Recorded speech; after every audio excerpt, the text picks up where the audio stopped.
우리가 믿음으로 산다고 할 때 그 말에는 어떤 우리들의 기대감이 담겨져 있음을 일반적으로 이해합니다.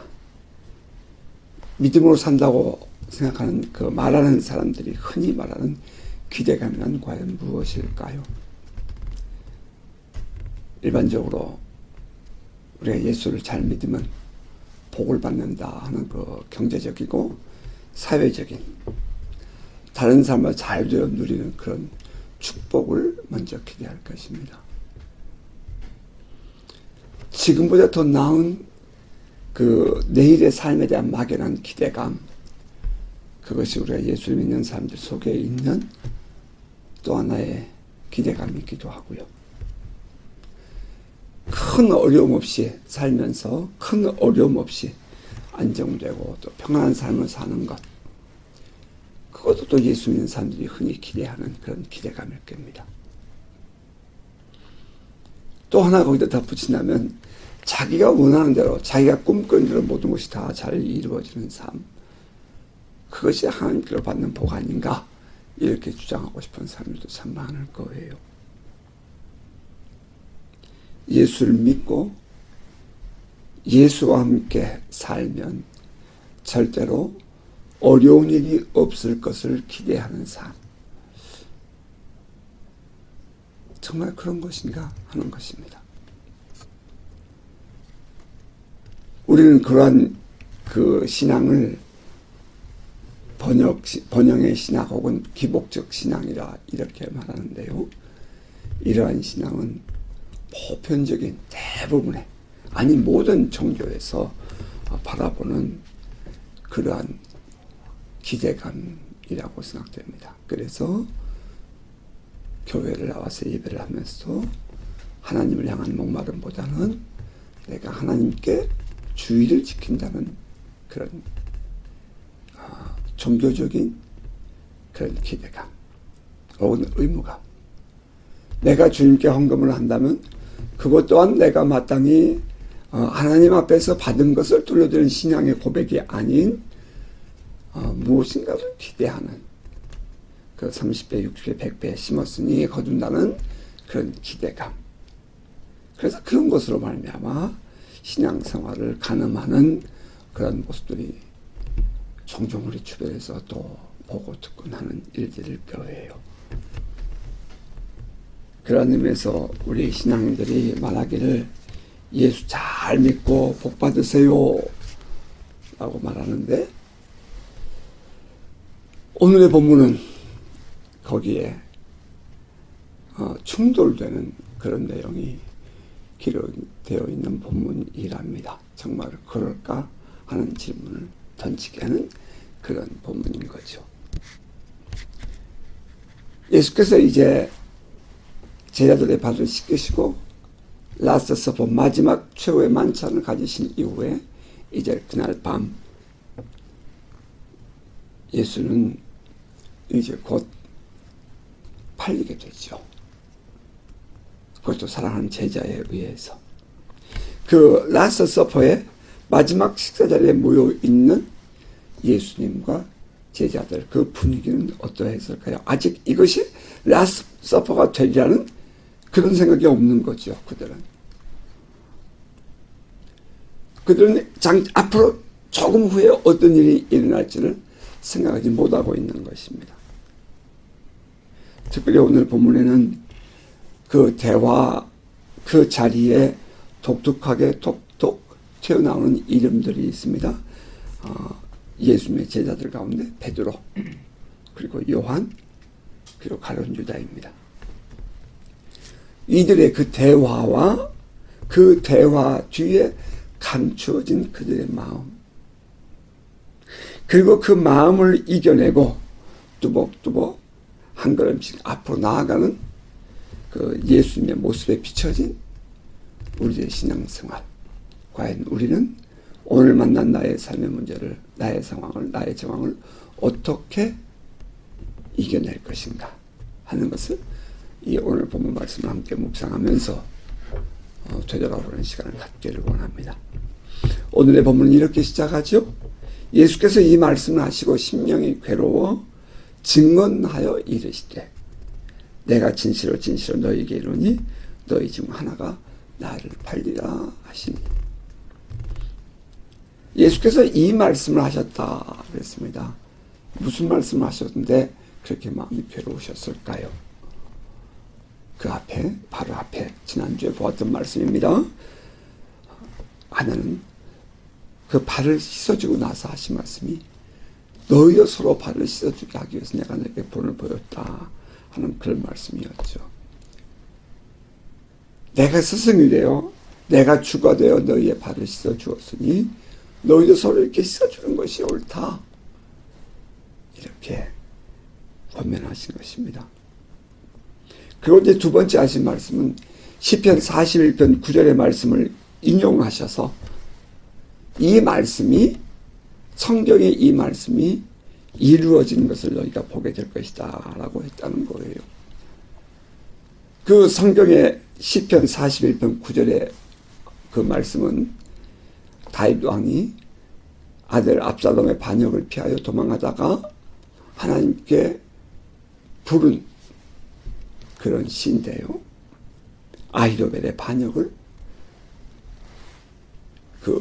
기록한 내용입니다. 이 구약성경 시편 41편 9절의 말씀을 단순히 그냥 다윗에게만 다윗의 그때 상황이었다라고만 이해한다면 이것은 그냥 역사적인 사건일 뿐이죠. 그런데 이것을 성경을 해석하는 유대의 랍비들은 이 말씀은 장차 메시아가 오셨을 때에 격대될 예언의 말씀으로 받아들였다는 거예요. 내 떡을 함께 먹는 자가 내게 발꿈치를 들고 반역할 것이다 하는 그 내용은 아직 메시아가 오시기 이전에 유대 랍비들은 바로 이 사인을 보면 이것은 메시아다. 메시아는 이와 같이 마지막에 고난을 받고 배반을 당하고 죽으실 것이다 하는 그런 이해를 우리 전성 속에서 유대인들이 가지고 있었다는 것입니다. 예수는 그렇게 말씀하시죠. 누군가가 나를 배반하여 팔 것이다.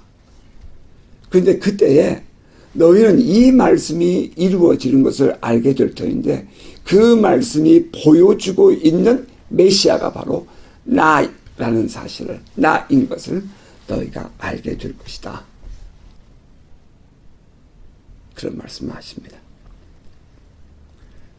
그리고 이제 세 번째는 내가 보낸 사람을 영접하는 것은 나를 영접하는 것이고 또 나를 영접하는 것은 나를 보내신 이를 영접하는 것이다 라고 말씀하십니다. 이것은 유대인들이 가지고 있는 미시나의 해석, 유대인들의 이 전통적인 성경 해석법이기도 하고요. 이것은 곧 하나님께서 선자를 보내시고 선자가 이 하나님의 말씀을 대언하면 그것은 곧 선자의 말이 하나님의 말이 된다 하는 그런 이 해석이죠. 곧 이 미시나의 해석을 예수께서 말씀하시면서 내가 너희를 이 세상에 남겨놓고 너희를 보낸다. 너희를 영접하면 나를 영접하는 것이고 나를 영접하면 하나님을 영접하는 것이다 라고 얘기를 하신다는 것입니다. 자, 그리고 나서 이 말씀을 하시고 나서 그런 뜻이죠. 예수께서 이 말씀을 하시고 나서 하시고 심령이 괴로워 증언하여 이르시되, 왜 심령이 괴롭죠? 장차 맞이할 이 십자가가 괴로운 것이 아니죠.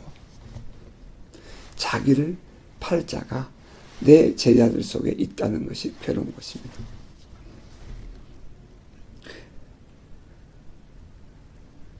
예수님은 저 앞에 13장 18절에서 말씀하시기를 너희가 모두는 아니다. 그러나 너희 중에서 나를 팔 자가 있다. 너희 모두는 아니다. 그러나 모두는 아니다. 그러나 누군가 한 사람이 있다. 이렇게 얘기했다는 거예요. 내가 너희 모두를 가리켜 한 말이 아니니라 라고 했다는 겁니다. 아직 제자들은 누가 예수를 팔지 모르는 거죠. 나름대로 다 예수에 대한 기대감을 가지고 있었고 열심도 있었고 겉모습 봐서는 절대로 구속을 할 수가 없죠. 아니 지금 내가 이 어려움을 겪으면서도 뭔가 잘 되리라는 그런 기대감을 가지고 지금의 상황을 좀 더 냉철하게 보지 못하는 그런 사람도 있었을 것입니다. 예수께서 말씀하시기를 내가 너희 모두를 다 안다. 다 안다. 그 중에 한 명은 나를 팔 것이다. 이런 얘기를 하는 거예요.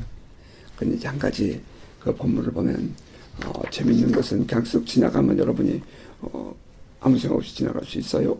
예수께서 이 말씀하시고 심령이 괴로 증언하여 이르시되 이렇게 증언하여라고 기록했다는 것 여러분 잠시 좀 이 부분을 여러분이 기억해 주시기 바랍니다.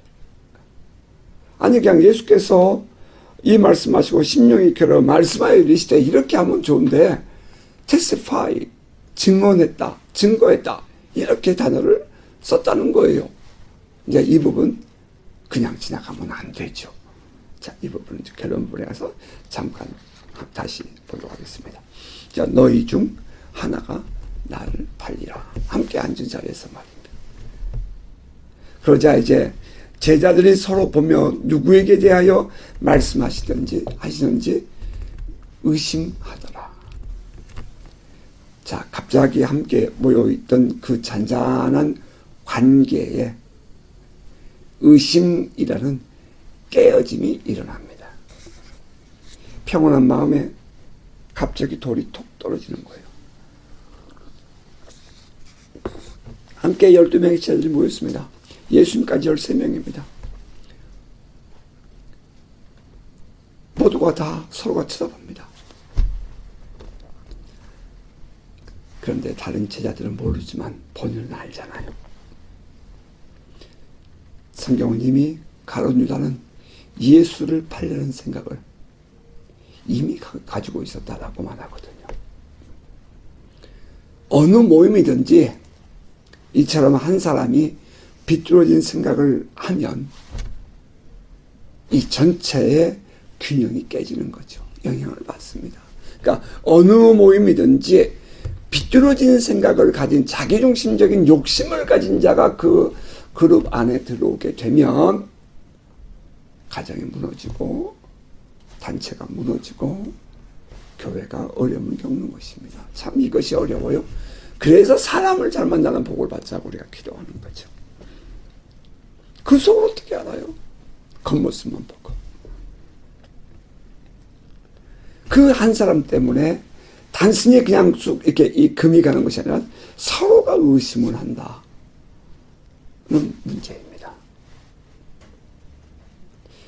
이때 저는 이 말씀을 묵상하면서 가룟 유다 그때 그 가슴이 찔리지 않았을까? 마음이 양심에 찔리지 않았을까?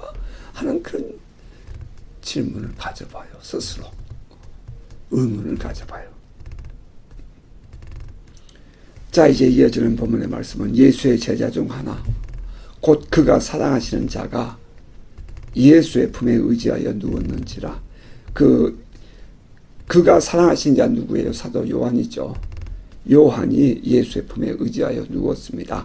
뭐 여기서 말하는 것은 유대인들은 식사 자리가 이렇게 누워서 비다하게 누워서 밥을 먹으니까 이렇게 뭐 예수님 가슴에 의지하고 누웠다는 뜻이 아니라 비스듬히 누웠는데 예수님 왼편에 누운 거죠. 그러니까 그래야 이렇게 오른쪽으로 기대지니까 서로 이렇게 비스듬히 기대고 있는데 시몬 베드로가 고개를 끄덕이면서 머리짓을 하면서 주께서 말씀하신 자가 누구인지 물어봐라 이렇게 말합니다. 우리 성경에는 누구인지 말하라 하니 이렇게 되어 있는데 그 영어는 ask예요. ask 묻다예요. 그러니까 이 시몬 베드로가 머리짓을 하여 말하되 말씀하신 자가 누구인지 물어봐라 이렇게 합니다. 그랬더니 그가 예수의 가슴에 그대로 의지하여 말하되 주여 누구니까 하고 묻습니다. 주여 누구니까. 자, 이 부분이 좀 우리를 아프게 해요. 같은 내용을 기록하고 있는 마가복음 15장 19절에는 모든 제자들이 다 접니까? 접니까? 내니까? 접니까? 하고 물었다라고 기록을 합니다. 그들이 근심하며 하나씩 나는 아니지요 하고 말하기 시작하니 라고 기록이 되어 있습니다. 나 아니죠? 주님 나 아니죠? 모두가 다 안 그런 척하고 말입니다. 그런데 공교롭게도 마태복음은 이렇게 기록합니다. 그들이 몹시 근심하여 각각 여짜오되 주여 나는 아니지요? 대답하여 이르시되 나와 함께 그릇에 손을 넣는 그가 팔리라. 예수께서 지금 얘기합니다. 아직은 지금 누군지 몰라요. 인자는 자기에게 대하여 기록된 대로 가거니와 인자를 파는 그 사람에게는 화가 있으리로다. 그 사람은 차라리 태어나지 아니하였더라면 제게 좋을 뻔하였느니라. 아직은 아무도 예수님의 그 그릇에 이렇게 아직 꿀에 빵 찍지 않았어요. 유다를 파는 유다가 대답하여 이르되 랍비여 나는 아니지요. 가룟 유다가 말해요. 그 12명의 제자들 가운데 가룟 유다가 나 아니죠. 이랬다는 거죠. 그의 마음속 한쪽 구석에는 여전히 예수를 팔 생각을 가지고 있으면서도 말이에요. 그랬더니 예수께서 대답하십니다. 내가 말하였느니라. 너가 날 팔 자야. 이렇게 말했다는 거예요. 좀 충격이죠. 난 그런데 이해가 돼요. 어떻게 이런 일이 가능할까 싶은데 이게 가능하더라고요. 오늘 요한복음 다시 돌아가면 예수께서 대답하시되 내가 떡 한 조각을 적셔다 주는 자가 그니라 하시고 곧 한 조각을 적셔서 가룟 시몬의 아들 유다에게 주시니 떡을 찍어서 유다에게 주십니다. 이때 예수의 마음은 어떠하셨을까 생각해 봅니다.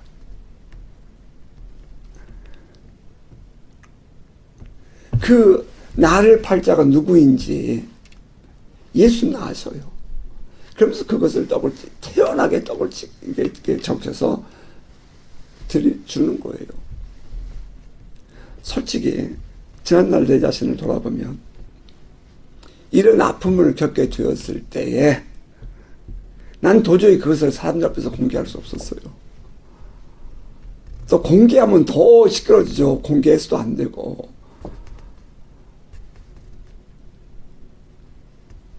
어떻게 예수님은 그때에 그렇게 담대하게 배반할 자를 보면서 그렇게 말씀하고 행동할 수 있었을까 생각을 해봅니다.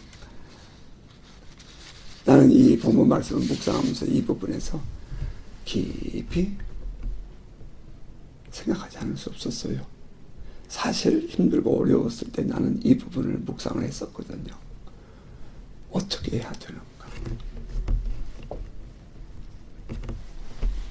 어떻게 그렇게 당당하게 또 담대하게 말하고 행동할 수 있었을까? 나는 그때 내가 차라리 아프고 말지. 그리고 하나님께 내가 나가서 기도하고 하나님이 저의 마음을 바꾸시고 저의 마음에 감동을 주시고 새로운 이해를 주시기를 하면서 기도했습니다. 정말 많이 아프고 결코 쉽지 않는 과정이었어요. 하지만 그럼에도 불구하고 나는 그들 앞에서 또 사람들 앞에서 그것을 지적하고 말할 수 없었답니다. 나는 오히려 그들이 그렇게 넘어지지 않기를 원하고 또 그렇게 기도했습니다. 그런데 그것이 결국은 나의 아픔을 더 무겁게 만드는 원인만 될 뿐이었습니다. 자, 이제 와 생각해보면 감성이 앞서는 나의 연약함. 내 마음 말입니다. 내가 매우 좀 감성적이잖아요. 이 감성이 앞서는 나의 연약함이 결국은 내 자신을 더 아프게 했고 그들을 바꾸지도 못했다. 하는 것을 깨닫습니다. 어떻게 예수님은 그렇게 가룟 유다를 직시할 수 있었을까? 그것은 예수님 안에 이미 하나님의 뜻을 이루리라는 결단이 서 있었기 때문입니다. 시편 41편 9절에 이 메시아를 향한 예언의 말씀이 이미 예수는 스스로가 메시아라는 자아인식이 있었잖아요. 그러니까 내가 장차 어떠한 배반을 당하고 어떠한 어려움을 겪을 것인지에 대한 이해가 있었거든요. 그러니까 그 하나님의 뜻을 이루리라는 그의 결심 혹은 결단이 지금 자기 앞에 다가오는 십자가를 향한 걸음을 걸어갈 수 있는 믿음을 갖게 했다는 것입니다. 이것을 감정으로 받을 문제는 아니었어요. 우리가 신앙인들에게 무서운 점이 바로 이런 거지요. 아무리 중요하고 아무리 큰 것이라도, 심지어 나의 생명에 위협을 느끼는 것이라도 이것이 하나님의 마음에 옳지 않다, 이것이 신앙적인 것이 아니라고 생각할 때에 그것을 과감하게 끊고 과감하게 벗어버리고 과감하게 떠날 수 있는 것은, 그것은 감정으로 받아들여서는 절대로 그런 결단할 수가 없는 것입니다. 이게 신앙의 힘이에요. 우리의 삶을 송돌째 바꿀 수 있는 것은 하나님의 은혜에 있지요. 하나님의 사랑 때문이에요. 하나님께서 우리에게 베푸신 그 놀라운 그 비밀과 그 은혜를 깨달았기 때문이에요. 그래서 나는 나의 인생을 송돌째 바꿀 수 있는 거예요. 내 가정을 바꿀 수 있고, 내 학교를 바꿀 수가 있고, 내 인생의 이 소망하는 나의 비전을, 내 직장을 바꿀 수 있는 거예요. 그 하나님의 뜻을 알았을 때에 내가 사랑하는 주님을 위해서 내가 모든 것을 내려놓을 수 있게 되더라는 것입니다. 심지어는 그 원수까지도 바라보면서 말이에요. 이것은 감정으로 받을 문제가 아니었습니다. 그것은 구속사를 이루는, 예수님에게 있어서 말입니다, 구속사를 이루는 하나님의 섭리였음을 예수는 알았습니다. 그래서 오히려 그를 불쌍히 여기면서 이렇게 말합니다. 그는 차라리 나지 않았으면 죽을 뻔하였느니라.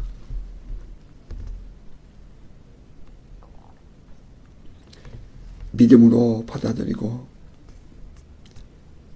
믿음으로 삶을 살아낸 것입니다.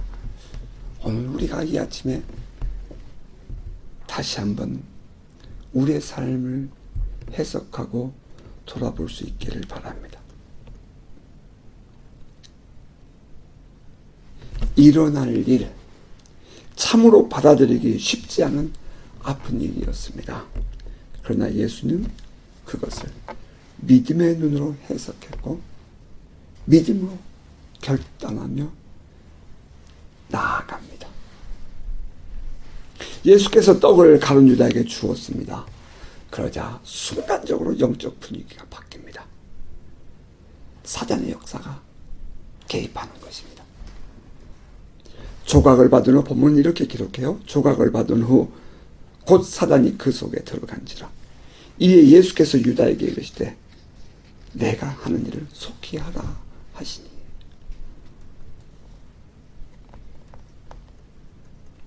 사탄이 그 속에 들어갔습니다. 우리 복음서에 마귀라는 말은 단어는 반복되지만 사탄이라는 그 마귀의 이름을 정확하게 기록한 내용은 이 요한복음, 이 본문 하나밖에 없습니다. 사탄, 거짓말하는 자, 속이는 자, 우리를 유혹하여 넘어뜨리는 자. 신앙인들이 말해요. 좀 더 냉철한 신앙을 갖지 못하면 이러한 달콤한 사단의 유혹에 쉽게 자신을 내던져버립니다. 그리고 넘어져요. 사탄이 그 속에 들어갔습니다. 이 사탄이라는 이 마귀라는 이 마귀의 실체가 좀 더 분명하게 드러나는 것입니다. 이것은 무슨 생각이나 느낌 뭐 그런 게 아니에요. 사탄이 그에게 들어갔다. 이것은 인격적인 존재를 의미합니다. 사실로 존재하는 being, 존재하는 거예요. 사탄은. 근데 사람들 그거 받아들이기 싫어해요. 요즘 사람들 그거 받아들이기 싫어해요. 아니요. 그런데 실제로 사단은 존재하며 우리의 인격을 파괴하며 우리의 삶을 어지럽히는 존재인 것입니다. 예수께서 그에게 그렇게 말하죠. 내가 하는 일을 속히 하라 하시니. 이 말씀을 무슨 뜻으로 하셨는지 아직도 말이에요. 그 앉은 자 중에 아는 자가 없었습니다. 어떤 이들은 유다가 돈 무게를 맡았으므로 이제 6월절 기간은 음식을 못 먹자, 뭐 이것저것 필요한 것들은 못 사잖아요. 그러니까 명절에 우리가 쓸 물건을 사라. 그렇게 하시는지, 혹은 가난한 사람들에게 그 함께 쉬어야 할 것을 준비하라고 하시는지 그들은 이해하지 못했다라고 말합니다. 그럼요. 바로 옆에서 귀신 역사에도 그들 속을 어떻게 알아요? 모르죠. 바로 옆에서 사단이 역사에도 감추면 모르죠. 그러나 예수는 하셨습니다.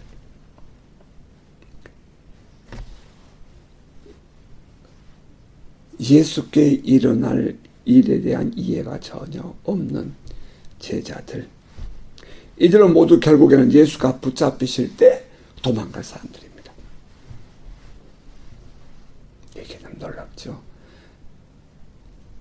자기를 함께 어울렸던 가룟 유다가 예수를 팔 때에 그들은 모두 다 도망갈 자들이에요.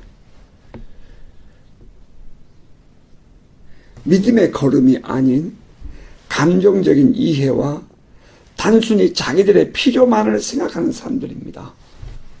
그래서 뭔가 어려운 일을 만나면 도망갈 구멍부터 생각하는 거예요. 피할 길부터 생각하는 겁니다. 우리 교회도 마찬가지예요. 가족들도 마찬가지입니다. 어쩔 수 없어요. 그들 그렇게 말해요. 어쩔 수 없다고. 아니죠. 믿음의 길을 가는 것과 그렇게 자기의 필요, 자기의 욕구에 의해서 가는 걸음은 다른 거니까. 그런 만남을 만들어가는 건 다른 거니까. 자기중심적인 삶을 사는 사람들. 하나님의 섭리, 하나님의 구속사적인 이해는 전혀 하지 않고 오직 자기만이 중심된 것에 관심이 있는 사람들. 알 수 없지요. 저 가룟유다가 예수를 파괴해. 금방 예수께서 뭐라고 했어요? 내 떡을 함께 적셔서 먹는 자가 내 그릇에 함께 적셔서 먹는 자가 나를 팔자라고 얘기했음에도 불구하고, 그리고 예수께서 그에게 주었음에도 불구하고 옆에 있는 사람도 모르는 겁니다. 나는 아니면 돼라고 생각한다는 거죠. 나는 아니면 돼. 야, 참, 난 이 본문 묵상할 때마다 와, 가슴이 아파. 기왕이면 좀 좋은 본문, 좀 이해가 되는 본문, 좀 쉬운 본문, 좀 덕이 되는 본문을 보면 좋겠는데 왜 이런 본문이 여기에 들어있어서 힘들게 하는지. 근데 우리 인생 살다 보면 항상 밝은 날만 있는 게 아니라는 거예요. 목회하다 보면 항상 밝고 좋은 일만 있는 게 아니라는 말이에요. 우리가 복음을 전하다 보면 만나는 사람들 항상 좋은 사람만 있는 게 아니라는 거예요. 이런 사람도 있어요. 이런 과정도 있어요. 이 과정을 우리가 어떻게 걸어가야 할 것인가. 그것을 우리가 본문 속에서 보는 거죠. 이 세상 것들로 만족하고 그것을 축복이라고 여기며 살아가는 오늘날의 사람들. 우리는 어쩌면 이 예수의 제자들 속에서 그런 모습을 보고 있지 않는가 생각해 보는 것입니다.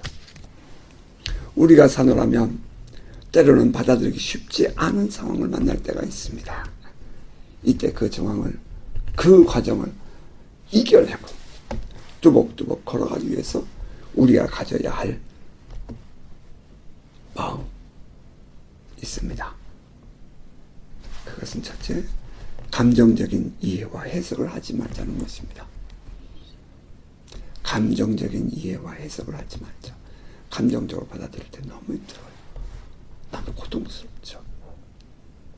그때 하나님은 이 일을 통해서 나에게 무엇을 원하시는가 하고 하나님의 가슴을 파고들어야 한다는 것입니다.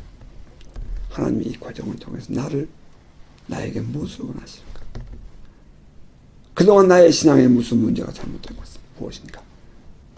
내가 그동안 판단하지 못했던 것이 과연 무엇이었는가? 스스로 그걸 자책하자는 것이 아니라 그래서 내가 주님이 필요하다는 것을 깨닫게 되는 것입니다. 하나님은 그런 과정을 통해서 우리를 그 영광로 속에 집어넣다가 불순물을 빼고 정금을 빼는 것처럼 우리의 신앙을 단련하시기 때문입니다. 감정적인 이해와 해석을 하지 말고 하나님의 뜻을 찾는 길로 나아가자는 것입니다. 그리고 두 번째는 믿음의 걸음을 걸어야 합니다. 그거 결코 쉽지 않습니다. 힘들고 어렵습니다. 따라서 그 길을 가야 할 때에 기도하면서 가는 것입니다. 기도하면서 가는 거예요.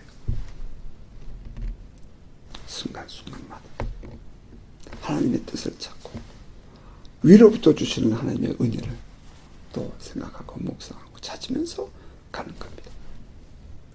사막을 걸어갈 때 오아시스를 만나면 얼마나 기쁘고 힘이 돼요.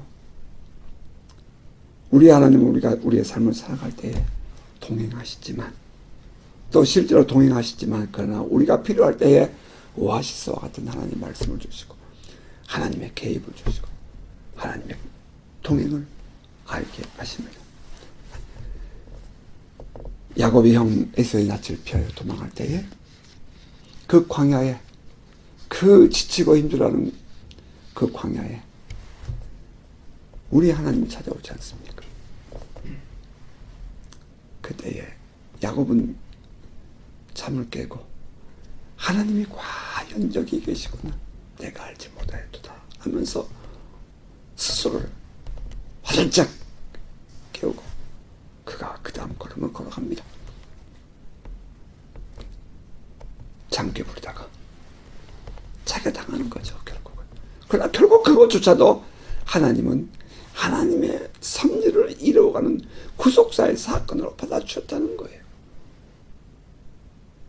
때로는 힘들고 어렵고 이해하기 어렵고 받아들이기 어려운 그런 과정들이 하나님은 모든 것을 합력하여 선을 이루는 우리의 인생에 대하여 그 선을 이루시는 하나님의 과정 혹은 도구가 되더라는 것입니다. 힘들고 어려웠던 그 일들이 결국은 하나님의 뜻을 이루는 과정이 되는 것입니다. 그렇죠. 추운 겨울은 추워야 여름의 농사가 잘 되고 여름의 홍수는 너무 힘들고 어렵지만 그 홍수가 지나갈 때에 그 불순물들, 그릇된 것들이 다 씻어지는 것입니다. 예수님은 가룟 유다의 배반으로 죽음을 당합니다. 그러나 결국 우리 주님은 주의 뜻을 이루시고 부활로 승리하십니다.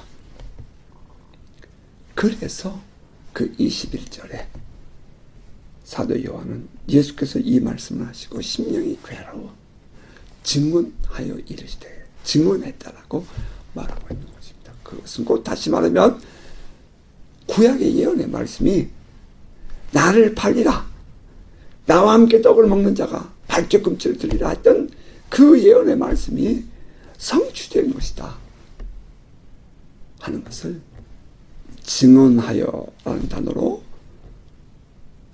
다시 재해석해 주고 있는 것입니다. 예수께서 배반당하시면 결국 성경 말씀을 이루는 것이고 하나님의 섭리를 완성하신 것임을 알고 이미 알고 하셨으므로 이것은 요한이 증언이라고 말했다는 것입니다. 자, 본문을 이렇게 끝을 맺습니다. 유다가 그 조각을 받고 곧 나가니 밤이니라. 예수에게도 밤이고요, 제자들에게도 밤이고요, 특히도 가룟 유다에게도 밤이었습니다. 그런데 놀라운 것은 사단은 밤에 역사한다는 것입니다.